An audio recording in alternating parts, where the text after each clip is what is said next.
Em 1993, 3 homens estavam limpando um poço residencial em Maryland, nos Estados Unidos.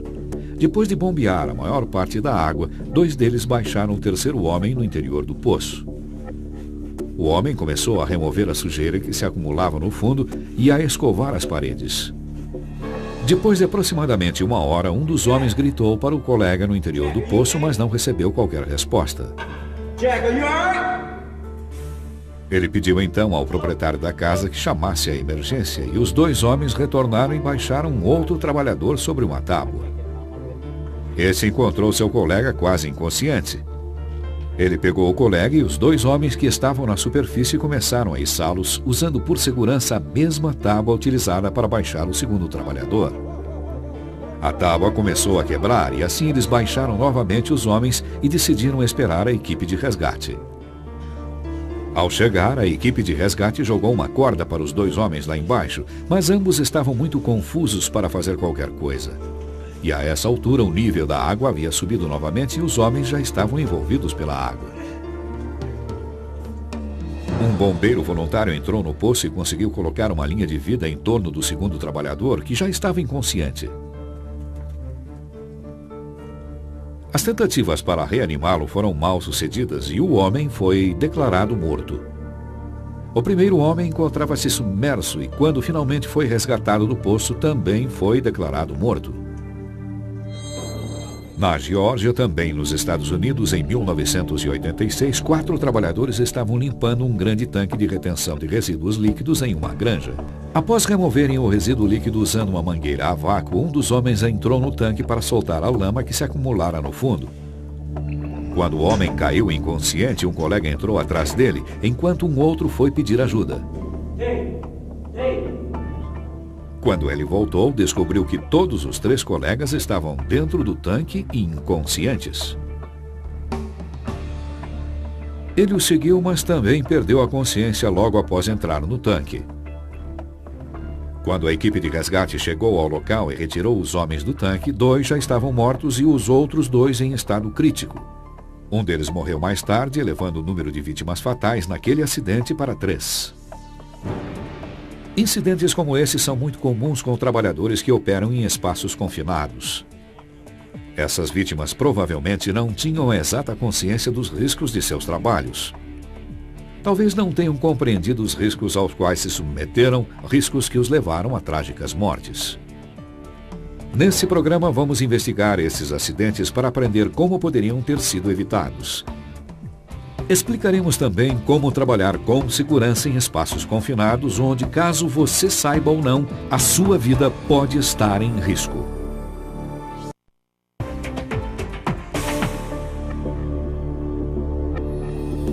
Todos os espaços confinados têm algo em comum. Possuem aberturas limitadas para entrada e saída e são grandes o suficiente para que uma pessoa entre, mas nunca são projetados para ocupação contínua. Há diversos tipos de espaços confinados. Vamos ver alguns exemplos e como cada um deles satisfaz a definição de um espaço confinado. Um sistema de esgotos é um espaço confinado. Para entrar, geralmente temos que passar por uma abertura. Essa é a abertura limitada para entrada e saída. Ele também possui uma ventilação natural deficiente. Isso, combinado aos gases geralmente presentes em sistemas de esgoto, pode criar um ambiente de trabalho onde é impossível respirar sem uma proteção respiratória adequada. E os esgotos não foram projetados para uma ocupação humana contínua. Isso satisfaz a terceira parte da definição. Outro exemplo de espaço confinado é um silo de grãos. Os silos possuem pequenas aberturas no topo e base para entrada e saída. A ventilação é pobre, como na maioria dos espaços confinados, gases mortais podem alojar-se no seu interior, tornando a respiração difícil.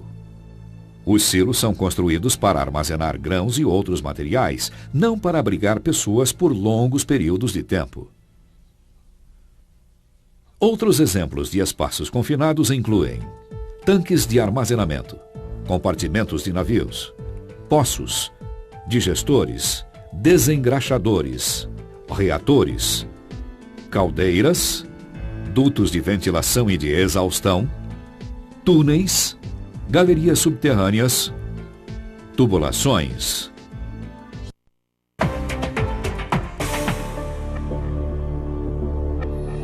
Quando ocorre um acidente, usamos um processo chamado investigação de incidente para determinar o que deu errado. Assim, pode-se evitar que aconteça novamente. Em qualquer incidente, descobrir o que deu errado é a chave para evitar a mesma tragédia no futuro. E mesmo em quase acidentes, onde ninguém realmente se machucou, uma investigação de incidente pode evitar uma tragédia futura. Quase acidentes são alertas gratuitos, mas apenas se os incidentes forem relatados, investigados e corrigidos.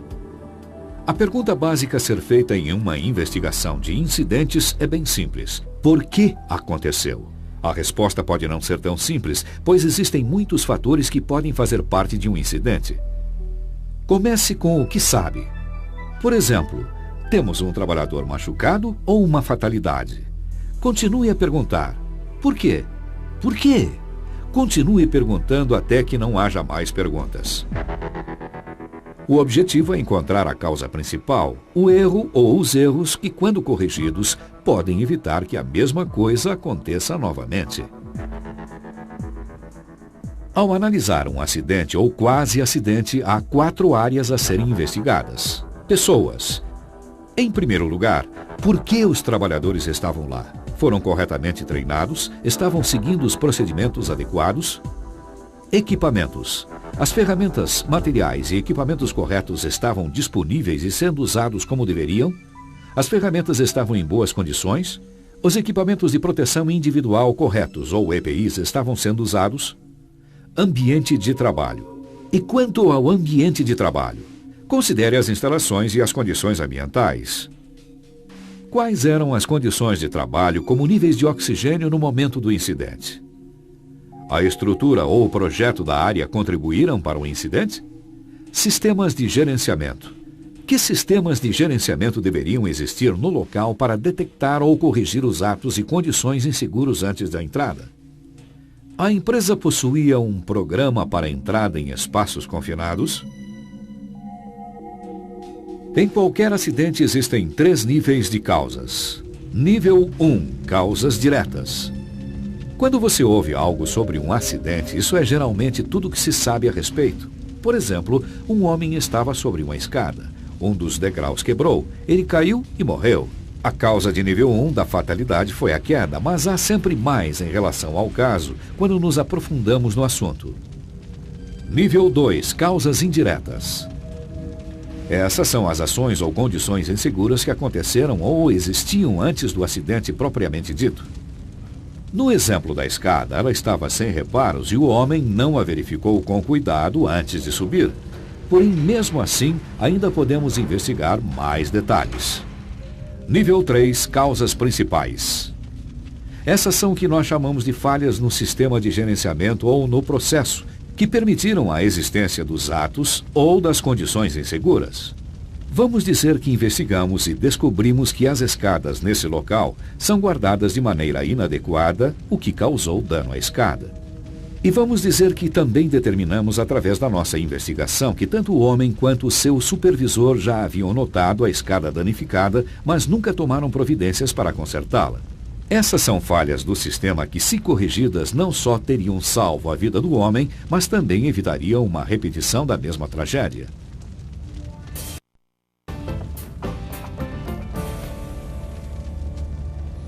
Se você trabalha em espaços confinados, nunca subestime os riscos do seu ambiente de trabalho. A morte pode ocorrer por asfixia, explosão de gases inflamáveis ou de poeiras combustíveis, engolfamento em materiais como grãos em um silo, eletrocução, afogamento, perda de consciência e queda. Para que seu trabalho seja seguro, a ABNT, Associação Brasileira de Normas Técnicas, requer que o seu empregador possua um programa para entrada em espaços confinados e que deve identificar e avaliar os riscos do espaço permitido, desenvolver procedimentos e práticas para uma entrada segura, providenciar equipamentos adequados ao uso, efetuar testes atmosféricos, estabelecer procedimentos para atender a emergências, treinar todos os trabalhadores autorizados, vigias e supervisores de entrada. Os riscos comuns podem incluir uma atmosfera perigosa, o ar no interior do espaço está ou pode se tornar perigoso, um potencial para engolfar um trabalhador autorizado, Pequenas partículas ou líquidos no espaço podem soterrar ou afogar uma pessoa. Uma configuração que pode prender um trabalhador autorizado, talvez as inclinações dos pisos ou paredes convergindo internamente ou ainda uma borda saliente. Qualquer outro risco sério à segurança ou à saúde. O espaço pode conter máquinas que sejam acionadas inesperadamente, eletricidade ou calor ou frio extremos. Teste a qualidade do ar usando equipamentos aprovados. Você não pode ver ou sentir o odor de muitos gases tóxicos e não pode determinar quanto oxigênio existe no ar sem o equipamento adequado. Abrir um espaço confinado e colocar sua cabeça no interior é chamado de quebra do plano de abertura. Isso pode ser fatal. Você pode ser envolvido por gases tóxicos, perder a consciência, cair no interior do espaço e se asfixiar, ou, se fluidos estiverem presentes, pode se afogar. Ventile os espaços confinados. Nunca ventile um espaço confinado com oxigênio puro. Isso pode resultar em uma mistura de gás inflamável. Verifique se o espaço é ventilado por um sistema de ventilação adequadamente configurado, que pode incluir um ventilador ou um exaustor de ar. Então, teste novamente a qualidade do ar antes de entrar no espaço confinado. O sistema deve assegurar a existência de uma atmosfera aceitável para uma entrada segura, mas pode ser necessário continuar ventilando a área durante o trabalho, uma vez que até mesmo sua respiração pode resultar em uma falta de oxigênio e em uma grande quantidade de dióxido de carbono que exalamos quando respiramos. Isole os espaços confinados antes de trabalhar neles. Isso significa colocar o espaço fora de serviço e existem 4 maneiras para se fazer isso. Lacrar as fontes de energia elétrica, de preferência nos desconectores elétricos localizados distantes do equipamento. Bloquear e esvaziar linhas pneumáticas, hidráulicas, de processamento e utilitárias. Desconectar acionamentos de correias e correntes e ligações mecânicas em equipamentos acionados por eixo, como desengraxadores. Prender as peças mecânicas móveis dentro dos espaços confinados usando trancas, correntes, calços, blocos ou outros dispositivos de tamanhos e materiais de construção adequados. Use o equipamento de proteção adequado, inclusive o de proteção respiratória, quando exigido. Há 2 tipos de proteção respiratória. Verifique se está usando o tipo correto. Respiradores purificadores de ar. Esses podem protegê-lo contra gases, vapores, poeiras, névoas e fumos nocivos presentes em espaços confinados, onde também existe oxigênio suficiente para respirar com segurança. Respiradores de adução de ar. Estes estão conectados a fontes de ar e devem ser usados em espaços confinados, onde o nível de oxigênio está abaixo de 19,5%. Um respirador que inclui um suprimento de ar carregado nas costas é chamado de respirador autônomo. São usados comumente pelos bombeiros. Devido ao seu tamanho, eles nem sempre são práticos para serem usados em um espaço confinado. Nesse caso, use um respirador de linha de ar comprimido com cilindro de escape ao entrar nos espaços confinados. Mantenha de prontidão uma pessoa de resgate adequadamente treinada e equipada. Isso significa que deve haver um plano em prática em caso de um acidente para que uma equipe de resgate chegue ao local em poucos minutos. A equipe de resgate também deve possuir treinamento no espaço em que você estará trabalhando. Sempre que estiver entrando em um espaço confinado, certifique-se de que há um vigia do lado de fora em contato constante com você. A principal tarefa do vigia deve ser manter a comunicação com a pessoa no interior do espaço confinado e buscar ajuda, se necessário.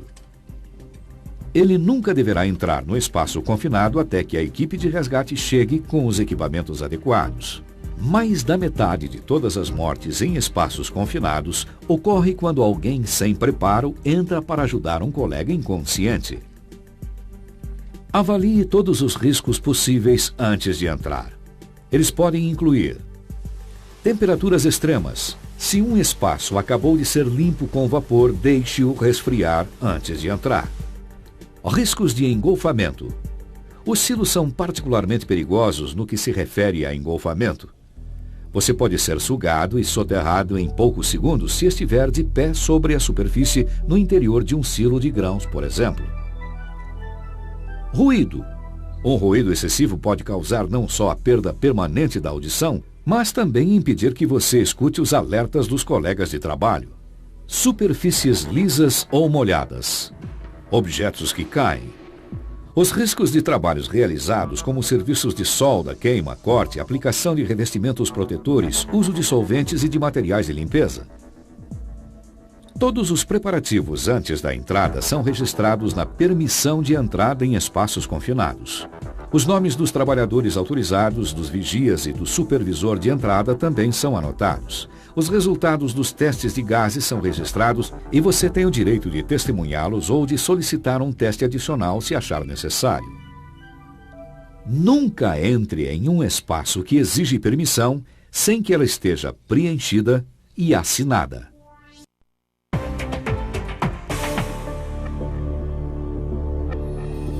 Agora vamos investigar os 2 acidentes que foram descritos no início desse vídeo para determinar o que deu errado e como eles poderiam ter sido evitados.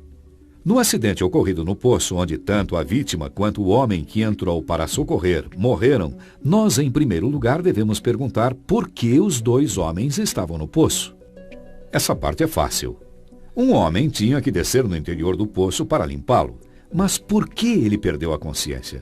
Porque havia monóxido de carbono no poço e não oxigênio suficiente. O ar que nós respiramos é constituído de aproximadamente 21% de oxigênio, 78% de nitrogênio e 1% de argônio. A chave aqui é o oxigênio. Uma pessoa pode sobreviver se o ar ao seu redor contiver uma concentração de pelo menos 17% de oxigênio, mas você deve usar um respirador com suprimento de ar se o nível de oxigênio for inferior a 19,5%. Se o nível de oxigênio descer a 16% ou menos, sua vida estará em risco. Primeiro, você perde a coordenação dos seus músculos, os batimentos cardíacos aumentam, você se sente cansado e sua respiração diminui. Se o nível de oxigênio descer abaixo de 10%, você começa a vomitar e então perde a consciência. A morte pode ocorrer em poucos minutos, já que seu cérebro fica carente do oxigênio de que precisa para funcionar. Os investigadores descobriram que o nível de oxigênio no poço estava entre 12% e 15%. Isso, aliado à presença de monóxido de carbono, deixou os homens desorientados e incapazes de ajudar um ao outro. Por fim, ambos se afogaram após perderem a consciência. Como essa tragédia poderia ter sido evitada? De várias formas. Primeiro, se os trabalhadores tivessem testado a atmosfera no interior do poço antes de entrar, saberiam que não havia oxigênio suficiente ali para sobreviver. Mas o primeiro homem no poço ainda poderia ter concluído seu trabalho com segurança se tivesse usado um respirador aprovado de adução de ar. Se os homens estivessem usando cinturões de segurança e linhas de vida, eles poderiam ter sido puxados para fora do poço quando tiveram problemas. Quando uma entrada vertical está sendo realizada, é necessário um dispositivo mecânico de recuperação. Pode ser uma unidade portátil que é trazida ao local ou uma unidade fixa. Para resumir, na investigação sobre o acidente no poço, determinamos a causa de nível 1, ou direta, do acidente como afogamento. Ambos os homens morreram após perder a consciência na água. A causa de nível 2, ou indireta, foi que os homens entraram no poço sem usar os equipamentos de proteção ou de segurança adequados e sem testar a qualidade do ar no interior do poço antes de entrar. E a causa de nível 3, ou principal, do acidente foi a falta de um programa abrangente para a entrada em espaços confinados. Tal programa teria garantido uma avaliação dos riscos naquele espaço, o teste dos gases, um plano de resgate no caso de um acidente e um treinamento que teria alertado os trabalhadores sobre os riscos do seu trabalho, como usar os equipamentos de proteção corretos e como estar preparado para um resgate. Se a empresa onde eles trabalhavam corrigir esses erros de nível 3, as chances de um outro acidente como esse ocorrer novamente são bastante reduzidas. No segundo exemplo, na granja, nossa investigação revela que o tanque de rejeitos líquidos continha vários agentes químicos de limpeza oriundos das instalações, como amônia, dióxido de carbono e resíduos de desinfetantes de ovos. Os trabalhadores não testaram a qualidade do ar no interior do tanque antes de entrar, portanto não sabiam que uma vez dentro do tanque não seriam capazes de respirar sem uma proteção respiratória. Quando o primeiro trabalhador entrou no tanque e começou a limpar a lama que estava acumulada, o processo de limpeza provavelmente liberou mais gases nocivos no ar. Um a um, cada homem entrou no tanque para ajudar os colegas, mas todos foram vítimas dos gases tóxicos e tornaram-se vítimas também. Assim, nossa investigação revela o seguinte: a causa de nível 1, ou direta, da morte dos homens foi asfixia, devido à presença de gases que deslocaram o oxigênio de que os homens precisavam para respirar. A causa de nível 2, ou indireta, foi a presença daqueles gases nocivos, devido aos materiais que eram enviados regularmente ao interior do tanque. E a causa de nível 3, ou principal, foi a falta de um programa abrangente para a entrada em espaços confinados, que incluiria o treinamento dos trabalhadores sobre os riscos das suas tarefas, o uso de uma permissão de entrada em espaços confinados, o teste correto da qualidade do ar e o uso do EPI adequado como um respirador.